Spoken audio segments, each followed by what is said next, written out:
What's up, everybody? Welcome back to the Toolbox Chronicles. My name's James, and today we have my 2023 Chevy Tahoe in here. We're going to go ahead and take a peek at the front brakes. They are starting to squeal a little bit. I don't believe it needs brake pads. I believe it just needs to get cleaned up. A lot of the time it builds up a lot of brake dust. We're going to start by jacking the car up and pulling the wheel off. Now we've got the Tahoe jacked up in the air, just enough to be able to spin the wheel. What we're going to do, I've got my Milwaukee 1/2-inch fuel impact driver. I'm going to go ahead and remove the tire off here. These are a 22mm lug nut.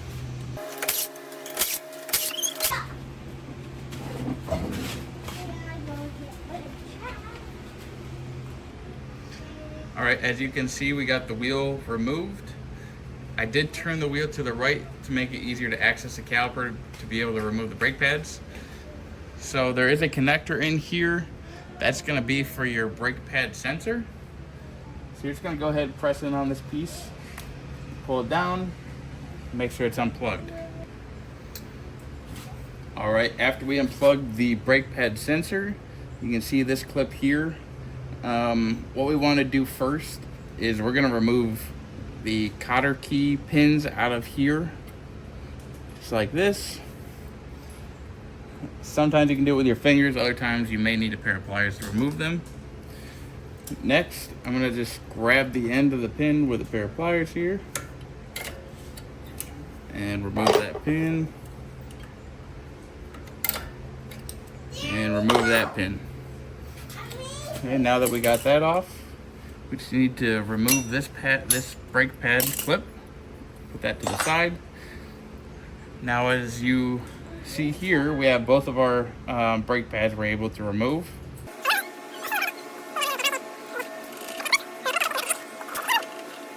Alright, so by the looks of it, this is just the factory grease they put on there. Brake pads still look pretty decent. I'd say probably close to half. So 42% might not be too far off. Shown on the screen, that shows front and rear. Now what we're going to want to do is grab a brush of some sort, and these are going to be our surfaces. We're going to want to clean that up. That way we can lube those up and it'll allow the pads to slide. So let's grab a brush, get those cleaned up, get them lubed up, and we'll be right back. Okay, so I got our brush here so we can clean up the mounting area. And I also grabbed the brake lubricant I'm going to be using today. I picked this up at Advanced Auto, I believe it was. There's a couple different choices, but this is my preference out of all the brakes I've done. So I'm going to clean those up and get the pads lubed up.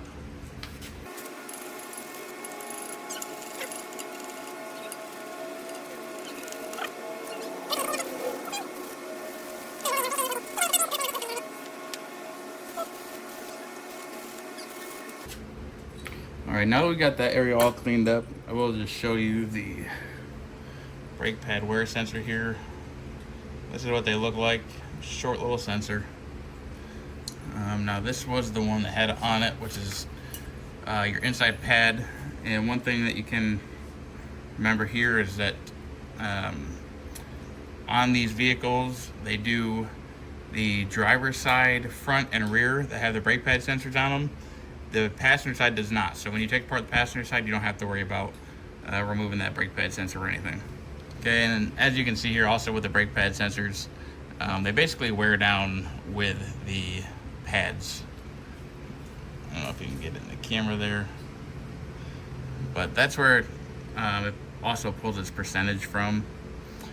So keep in mind, more than likely, well, when you put brake pads on, you're going to need sensors too, because these are not going to be reusable. Okay, I re-greased the back of the pad where the pistons are going to ride. And as you can see up here, I greased each side. I do need to wipe up that extra lube a little bit I got on the brake pad material, but that's basically what you want to do before you slide it back in. It's going to get a little messy because I did not retract the calipers at all. I was able to pull it right out to service it.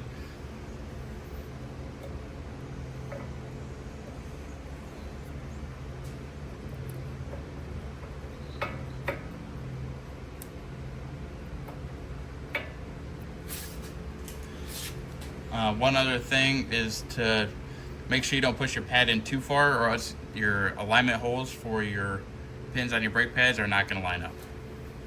Not that you can't reconfigure it, but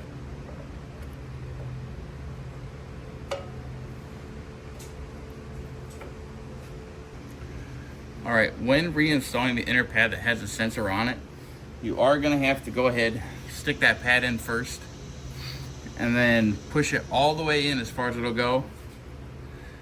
Now we're going to go to the back side of the caliper, push the brake sensor on, and plug it in. All right, now since we have that all put back together, we're going to have to line up our pins here.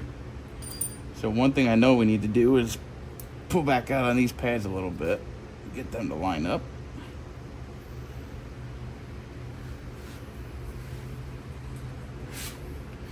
One other thing that I do like to do, add just a little bit of grease on here.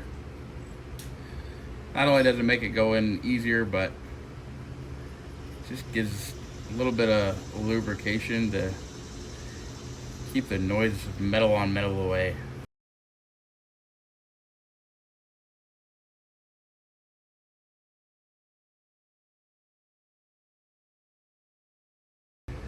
Then we need to reinstall the clips on the pins so it doesn't allow the pins to fall out.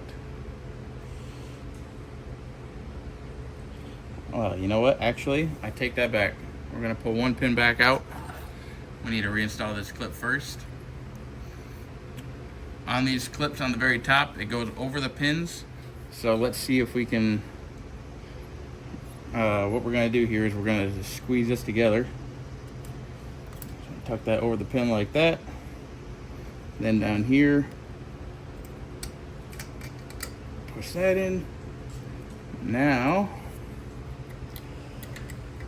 make sure our hardware all lines up.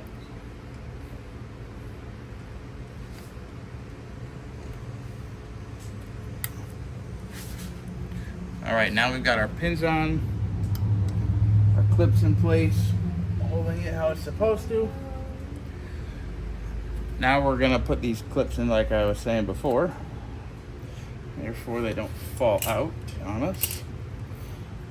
All right, so that's what your final product should look like. Have our pins back in, got everything greased up. I am gonna clean this up before I put the wheel back on. So we'll be right back with you. All right, so that concludes the driver's side of the vehicle. Like I said, this is the only side you need to worry about doing the sensor. The passenger side will not have a sensor on it. So let's get the wheel put back on. I will turn the wheel straight, make it easier, throw the wheel on, and we'll drop it to the ground.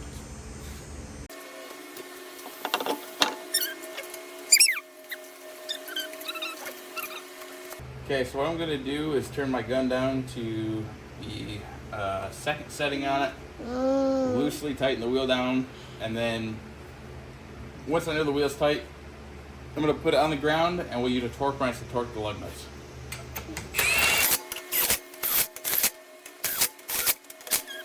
All right, so like I said, we don't want to over tighten our lug nuts. You can end up stretching the studs, which could cause the early failure of the part. Just need to snug them down enough to make sure the wheel is tight onto the hub. You can see, we'll just give it a little shake. You can tell there's no movement in it. So next, we're gonna let the vehicle down, and then we'll torque the lug nuts to the proper torque spec.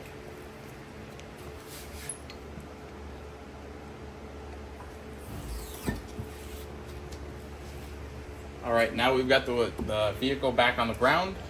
We're gonna torque the lug nuts. Now I am using an Icon torque wrench, 1/2 inch. This has been actually a really nice torque wrench. I do enjoy it a lot. It does have a little bit of a swivel head. So my rule, without having the actual spec, is 6 lug. I do 120 automatically. So we're gonna torque those down, each of them to 120, and you wanna make sure you do a star pattern.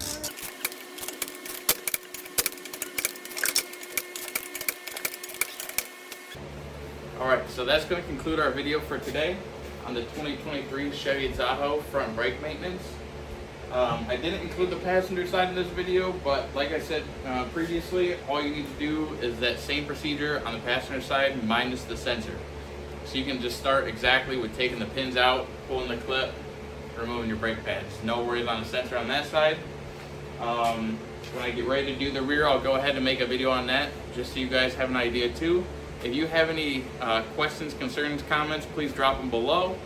Like, subscribe, and share, and we'll see you on the next video, guys.